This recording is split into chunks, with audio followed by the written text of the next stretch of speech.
עשן שם מעל נמל חיפה? משהו בוער שם. בית טילי פרסוני! אלוהים! Di atas kertas, istilah yang terus diperdengarkan adalah gencatan senjata. Namun di langit Lebanon, yang justru turun adalah bom.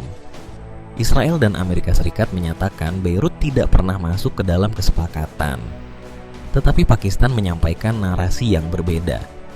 Lebanon justru termasuk dalam cakupan jeda tempur itu.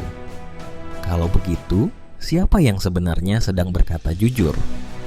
Dan yang lebih mengerikan, apakah istilah gencatan senjata sedang digunakan bukan untuk menghentikan perang, melainkan untuk menentukan medan mana yang masih boleh dibakar? Jika itu benar, maka yang sedang dipertaruhkan bukan hanya kejujuran diplomasi, tetapi juga kendali atas narasi perang itu sendiri. Sebab ketika isi kesepakatan saja bisa dipelintir, pertanyaan berikutnya menjadi jauh lebih gelap. Apalagi yang sedang disembunyikan dari publik? Dari titik inilah kita masuk ke lapisan yang jauh lebih berbahaya.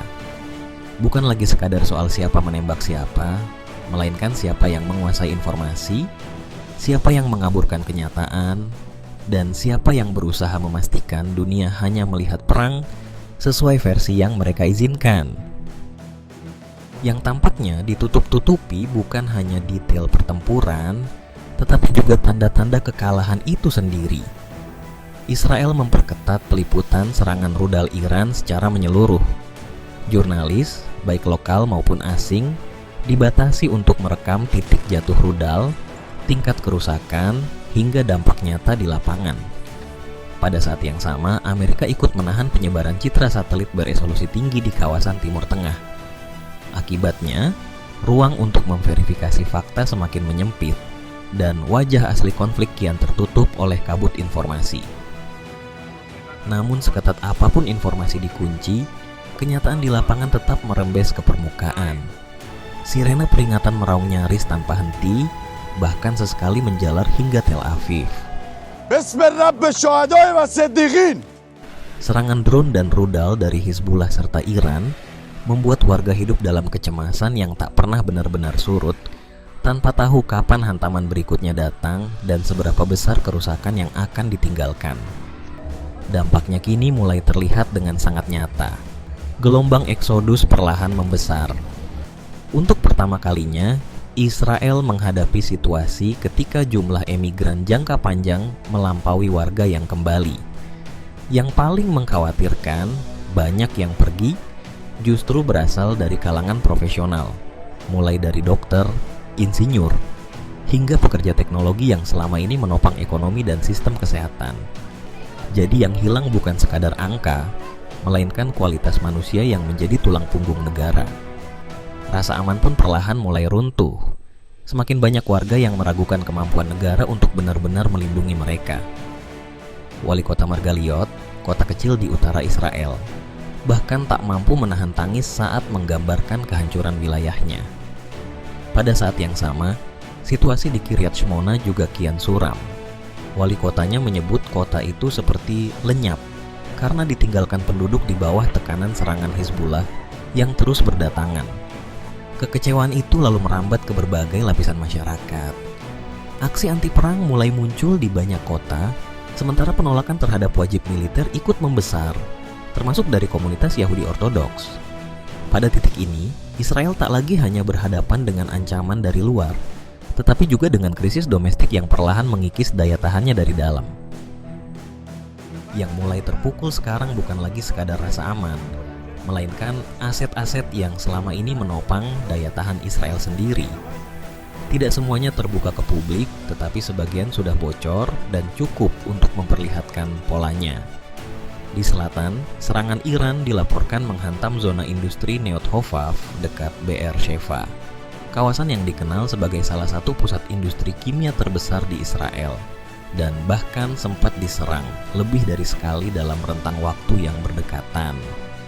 Laporan yang beredar menyebut tidak ada korban jiwa, tetapi fakta bahwa kawasan sebesar ini bisa dijangkau tetap menjadi sinyal yang mengusik. Di utara, tekanan terhadap infrastruktur energi juga mulai tampak semakin nyata. Reuters melaporkan satu rudal Iran yang diarahkan ke kilang minyak di Haifa justru menghantam bangunan hunian. menewaskan 4 orang setelah sebagian bangunan runtuh. Dalam waktu yang nyaris bersamaan, foto-foto dan laporan lapangan memperlihatkan kerusakan di sejumlah titik lain, termasuk Petah Tikva dan Ramat Gan, menandakan bahwa sasaran serangan tak lagi terasa sporadis, melainkan semakin luas dan semakin berbahaya. Di Bnei Brak dan sejumlah wilayah lain di Israel Tengah, ancaman yang muncul juga mulai berubah bentuk. Reuters melaporkan Iran menembakkan misil bermunisi klaster, jenis serangan yang jauh lebih sulit ditangani karena memecah bom lead ke area yang lebih luas dan memperbesar risiko kerusakan di kawasan sipil.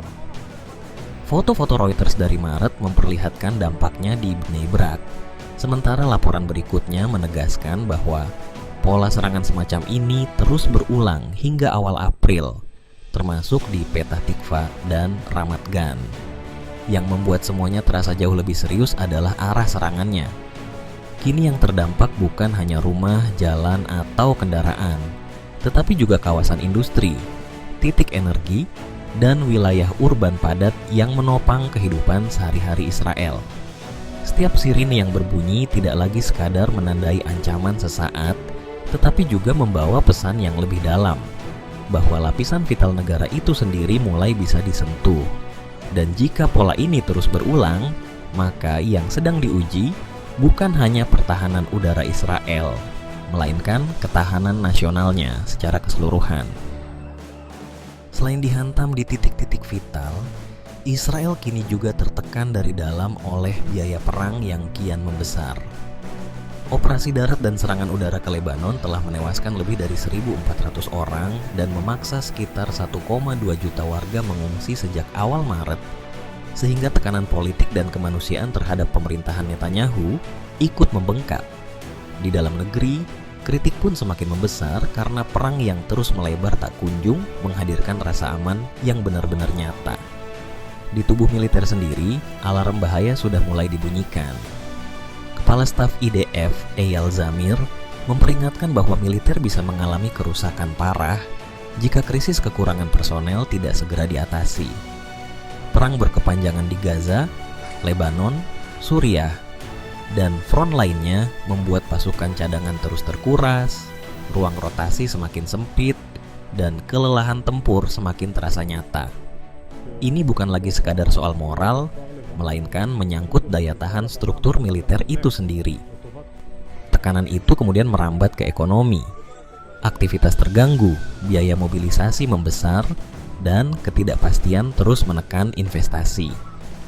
Pada titik ini, Israel tidak hanya berhadapan dengan ancaman dari luar, tetapi juga dengan ledakan tekanan dari dalam yang dapat ikut menentukan arah perang ke depan. Di sisi lain, lebih dari 5 pekan konflik justru menunjukkan bahwa Iran belum runtuh. Meski menghadapi tekanan besar dari Israel dan Amerika Serikat, Iran masih mampu mempertahankan kapasitas serangnya. Laporan-laporan terbaru menunjukkan bahwa sebagian besar kemampuan misilnya belum benar-benar dilumpuhkan dan ritme serangannya masih cukup untuk menjaga tekanan tetap menyala. Strategi Iran terlihat cukup jelas. Bukan mengejar kemenangan cepat, melainkan memaksa lawan kelelahan lebih dulu. Mereka mengandalkan pola perang asimetris, meluncurkan rudal secara bertahap, memproduksi drone berbiaya murah, dan membiarkan jaringan proksi tetap aktif dari berbagai arah. Dengan sistem yang terdesentralisasi, tekanan militer tetap bisa berjalan meski berada di bawah gempuran yang intensif. Disinilah masalah bagi Israel mulai tampak. Ketika serangan tidak berhenti, bahkan sistem pertahanan udara paling canggih pun bisa terkuras. Cadangan interseptor mulai diuji, biaya terus melonjak, dan celah perlahan mulai terbuka. Iran tidak perlu menang cepat untuk membuat lawannya goyah. Mereka hanya perlu memastikan tekanan tetap hidup lebih lama daripada stamina lawannya.